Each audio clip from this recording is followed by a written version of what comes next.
Isang malulam na araw sa ating lahat mga kaprobinsyano. Ito at maaga nga tayong naglakad-lakad dito sa ating munting grow a garden para bisitahin itong ating mga tanim na gulay. Nakakatuwa naman at magaganda yung kanilang sibol. Pero isang nga sa umagaw ng aking pansin itong magagandang usbong ng sitaw. Abay kay tataba nga mga kaprobinsyano Dahil ilang beses na nga rin natin itong napitasan ng bunga. Ito at kukuhanan naman natin ngayon ng talbos. At ngayon kasi mga kaprobinsyano nagkikrave tayo ng gulay. Ito kasing mga nakaraang araw nagsunod-sunod din yung pag-uulam natin ng karne. Kaya ngayon nga magluluto naman tayo ng binayabasang gulay. Medyo matagal na nga rin nung huli tayong makapagluto nito mga kaprobinsyano. Kaya hinahanap-hanap ko rin talaga yung lasa. Simple lang naman yung pagluluto nito mga kaprobinsyano. Dahil simple lang din naman yung mga kailangan nating sangkap. Kaya habang tayo ngayon naghihimay, ito't sabayan natin ng pagkakape mga kaprobinsyano. Makulimlim kasi ang panahon ngayon. Kaya tamang-tama lang na humigop ng mainit na kape. Yung mga ganitong klaseng ulam nga mga kaprobinsyano ay isa talaga sa nagpapaalala sa akin ng simpleng buhay sa probinsya. Dahil bata pa nga lang ako nakagisnan ko na yung ganitong klaseng ulam. Dahil ang buhay kasi noon talaga nga namang simple lang. Manguha ka nga lang ng mga talbos-talbos sa paligid makakabuo ka na ng isang masarap na ulam. At yung mga bunga nga ng bayabas noon nagkakalaglag lang sa mga puno ng kapitbahay. Hindi nga katulad ngayon na halos lahat binibili mo na. Kaya nga ito't nagtsatsaga tayong magtanim mga kaprobinsyano para kahit papaano sa gulay man lang medyo makatipid tayo. Bali sasahugan nga pala natin ito mga kaprobinsyano ng galunggong. Kaya habang hinahanda nga natin itong ating ulam pananghalian magsingit nga po muna tayo mag-shoutout ng ilan sa ating mga solid na followers. Unang-una na nga po pala dyan si Sir Joshua Concepcion ng Pangasinan, kay Sir Arman Magalus ng Haen, Bogs Golpo, Renz Angeles, at kay Ma'am RG Panganiban. Shoutout na rin po natin ang family Lerin ng Bulacan, KJ Estilorio, Nelson Hipolito, kay Bro Adriano Capulong, at kay Ray Ray. At ang panghuli nga po muna sa video na ito, shoutout po kay Sir RJ San Buenaventura ng Rizal, Chris Mer de la Cruz, kay Bro Jason Ramos Tan, kay Jella Nusa, at kay Jake Grijalde. Maraming salamat po sa inyong suporta mga kaprobinsyano. Bali ang ginawa nga pala nating diskarte sa pagluluto nito, padadaanin muna natin sa pagigisa. Naghimay nga lang ako ng ilang pirasong galunggong sa ating prinito kanina. Kasi nga nating isinahog dito sa ating lulutuing ulam. Nilagay na nga rin natin itong bayabas at sitaw. 2 baso nga lang na tubig tsaka natin pakukuluan. Sandali lang naman yung ating hihintaying oras mga kaprobinsyano. Kapag half cook na nga ang sitaw ilagay na natin itong iba pang gulay. Katulad nga nitong patola, talbos ng sitaw at sili. Tapos bunod-buran nga lang natin ng kaunting seasoning. Hindi na nga tayo maglalagay ng asin dito mga kaprobinsyano dahil iginisa na natin to kanina sa alamang. Ganyan lang tayo kasimpleng magluto ng binayabasang gulay mga kaprobinsyano. Kaya tara, tikman muna natin.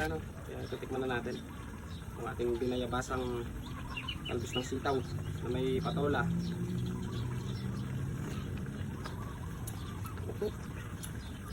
Dahil goods na nga yung lasa nitong ating ginisang gulay na may bayabas, ito at diretso na nga nating sinandok mga kaprobinsyano. Sa halimuyak pa nga lang nito may maaalala ka ng amoy. Ayun no, with matching prinitong galunggong. Abay ano pa hinihintay, tara po't samahan nyo na po muna kaming mananghalian ng aking prinsesa.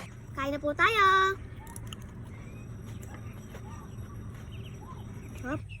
Yo, kain po tayo mga kaprobinsyano. Ginisang talbos ng sitaw na may bayabas. Miss ko tong ulam na ito mga kaprobinsyano. Matagal-tagal ko na rin itong hindi nailuto Kain tayo. Pinarisan nga pala natin ng prinitong galunggong. Ayan. Kain po tayo mga kaprobinsyano. Sili. Kain po. Sarap.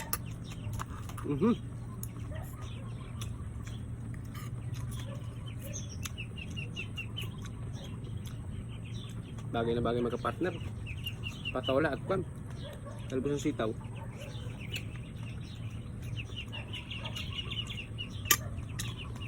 Bisa.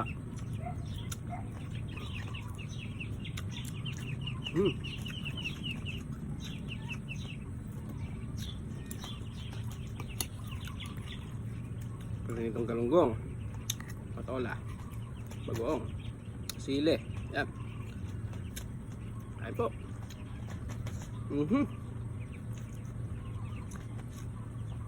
Imas.